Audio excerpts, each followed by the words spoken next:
பைபிள்ல அர்மகதோன் ஒரு வார்த்தை புக் ஆஃப் ரெவலேஷன்ல வருது. ரெவலேஷன் நியூ டெஸ்டமெண்டோட லாஸ்ட் புக், ஆல்மோஸ்ட் 2000 இயர்ஸ் முன்ன எழுதப்பட்டது. 1616ல எல்லாரும் சேர்ந்து அர்மகதோன் அப்படிங்கிற ஒரு இடத்துக்கு வந்தாங்கன்னு மென்ஷன் பண்ணிருக்கு. இதுல அர்மகதோன் சொல்றது ஒரு symbolic final battle place. Bible இத வேர்ல்டோட எண்டு, ஃபைனல் வார், குட் வர்சஸ் ஈவல் அப்படிங்கிற கான்ஃபிளிக்ட்ல டிஸ்கிரைப் பண்ணியிருந்தது. ஆனா ரொம்ப இம்பார்ட்டன்ட் ஃபேக்ட் என்னன்னா, பைபிள் எந்த டேட்டையும் மென்ஷன் பண்ணல, எந்த மாடர்ன் கண்ட்ரீஸையும் மென்ஷன் பண்ணல, எந்த கவர்மெண்ட்டையும் இந்த வாரம் ஸ்டார்ட் பண்ணுன்னு சொல்லல. பைபிள் எழுதியிருக்கிறது எல்லாமே ஈவென்ட்ஸ் டிஸ்கிரிப்ஷன் தானே தவிர இன்ஸ்ட்ரக்ஷன்ஸ் கிடையாது.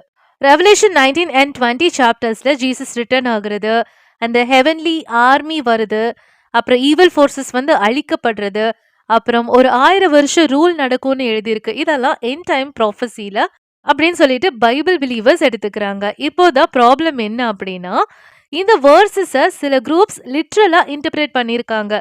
எஸ்பெஷலி இவாஞ்சலிக்கல் கிறிஸ்டியன்ஸ்னு சொல்லப்படுற ஒரு கிறிஸ்டியன் குரூப் இந்த பைபிள் எழுதியிருக்கிற எல்லாமே வேர்ட் பை வேர்ட் நடக்கும்னு நம்பி அவங்க பிலீஃப் படி இந்த வேர்ல்ட் கயோஸ், போர், டிசீஸ், மிடில் ஈஸ்டோட கான்ஃபிளிக்ட் இதெல்லாம் ஜீசஸோட செகண்ட் கமிங்க்கு முன்ன நடக்கணும்னு சொல்லிட்டு இருக்காங்க. இல்ல எப்பவுமே இஸ்ரேலுக்கு தான் ரொம்ப இம்பார்ட்டன்ஸ் கொடுத்துருக்காங்க. ஜெனிசிஸ் 12:3 கூட உங்களை யார் ஆசீர்வதிக்கிறாங்களோ அவங்க ஆசீர்வதிக்கப்படுவாங்க, உங்களை யார் சபிக்கிறாங்களோ அவங்க சபிக்கப்படுவாங்கன்னு எழுதியிருக்கு. இவாஞ்சலிக்கலோட இன்டர்பிரேஷன் படி இஸ்ரேல சப்போர்ட் பண்ணின காட் பிளெஸிங் வரும் அப்படின்னு ஒரு நம்பிக்கையை பரப்பி விட்டுருக்காங்க.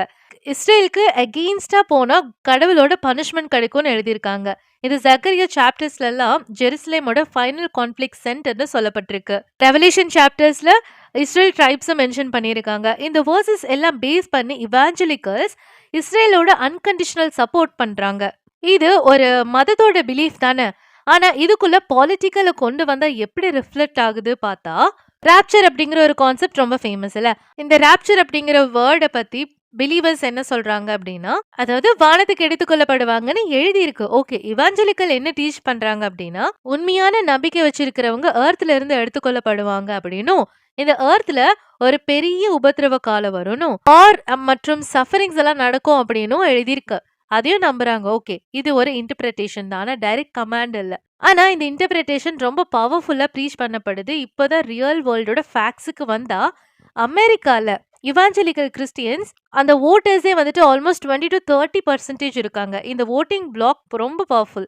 எலெக்ஷன்ஸ் வின் பண்ணணும் அப்படின்னா பொலிட்டிஷியன்ஸ்க்கு இவாஞ்சலிக்கல் சப்போர்ட் தேவை. அதனாலதான் பொலிட்டிஷியன்ஸ் ஸ்பீச் எல்லாம் கொடுக்கும் போது கடவுளை ரெஃபரன்ஸ் பண்றதும், பைபிள் வேர்சஸ் எடுக்கிறதும், கிறிஸ்டியன்ஸை வேல்யூ பண்றதும் எல்லாமே ரொம்ப ஃப்ரீக்வெண்டா நடந்துட்டு வருது. இஸ்ரேல் சப்போர்ட் பண்றது பிப்ளிக்கல் டியூட்டி அப்படின்னு சொல்லப்படுறது. இந்த statements, speeches, interviews and sermons எல்லா ரெக்கார்ட்லயும் இருக்கு. பிராக்டிக்கல் லெவலில் என்ன நடக்குதுன்னா, யூஎஸ்ஏ இஸ்ரேலுக்கு billions of dollars military aid கொடுக்குது. யுனைடெட் நேஷன்ஸ்ல இஸ்ரேலுக்கு அகெயின்ஸ்டா ரெசல்யூஷன்ஸ் வரும்போது யூஎஸ்ஏ ஓட் பண்ணுது. 2018ல ஜெருசலேம் இஸ்ரேல் கேபிட்டலை ரெகக்னைஸ் பண்ணின டெசிஷன்ஸை இவாஞ்சலிக்கல் பாஸ்டர்ஸ் அண்ட் ஆர்கனைசேஷன்ஸ் ஓப்பனா செலிப்ரேட் பண்ணினாங்க. இதெல்லாம் என்ன பைபிள் ப்ராஃபஸியா? இல்ல. ஆனா இதெல்லாம் நடக்கிறத பார்த்துட்டு இதெல்லாம் பைபிள் ப்ராஃபஸி ஃபுல்ஃபில் ஆகுதுன்னு சொல்றாங்களே. இந்த நம்பிக்கையை பேஸ் பண்ணி தான் இந்த இன்டர்பிரேஷன்ஸ் எல்லாம் பொலிட்டிக்கல ரிஃப்ளெக்ட் ஆகுது அப்படிங்கிற எக்ஸாம்பிள் கொண்டு வராங்க. இவாஞ்சலிக்கல் டீச்சிங்ஸ்ல மிடில் ஈஸ்ட் வார்னா ஒரு நார்மல் ஜியோ பாலிட்டிக்ஸ் இஷ்யூ கிடையாது, அது ப்ராஃபஸி சைன் தான். இந்த சமாதானத்துக்கான ப்ராசஸ் நடந்தா ப்ராஃபஸி டிலே ஆகும்னு சிலர் டீச்சிங் பண்ணிட்டு இருக்காங்க. அண்ட் சிலர் வந்து சொல்லப்படுது, அப்புறம் அமைதியா போனாலுமே நீங்க அமைதியா போகக்கூடாது, கான்ஃபிளிக்ட் பண்ணணும், பிரச்சனை பண்ணாதான் அது பைபிள்ல எழுதின டைம்லைன் ப்ராக்ரஸா சொல்லப்படும் அப்படிங்கிறாங்க. இந்த டீச்சிங்ஸ் எல்லாம் வந்துட்டு டிவி இவாஞ்சலிஸ்ட்ல வந்து ப்ரோக்ராம்ஸ்ல, புக்ஸ்ல ஓப்பனா சொல்லிட்டு இருக்காங்க. பைபிள் வந்துட்டு எந்த மாடர்ன் வாரையும் ஸ்டார்ட் பண்ண சொல்லல. ஆனா மக்கள் இந்த ப்ராஃபஸியை நம்பி இப்படி இந்த காலத்துல நம்ம ஒரு சண்டை உருவாக்கணும் அப்படிங்கிறதுக்காகவே இந்த பிரச்சனையெல்லாம் பண்ணிட்டு இருக்காங்க. அண்ட் நிறைய பொலிட்டிக்கல் டிசிஷன்ஸும் எடுத்துட்டு இருக்காங்க.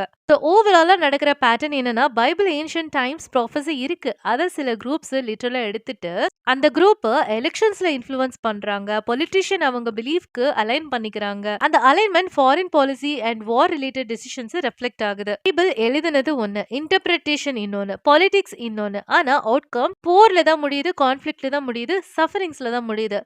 இது நம்பிக்கையா, இல்ல இன்டர்பிரேஷனா, இல்ல பாலிசியா, இல்ல ரியாலிட்டியா நடக்கிற அப்சர்வேட்டிவ் செயினான்னு தெரியல. சோ நீங்க என்ன இதை பத்தி நினைக்கிறீங்கன்னு எனக்கு காமெண்ட்ல சொல்லுங்க. இந்த வீடியோ பிடிச்சிருந்தா லைக் பண்ணுங்க, ஷேர் பண்ணுங்க, சப்ஸ்கிரைப் பண்ண மறந்துடாதீங்க.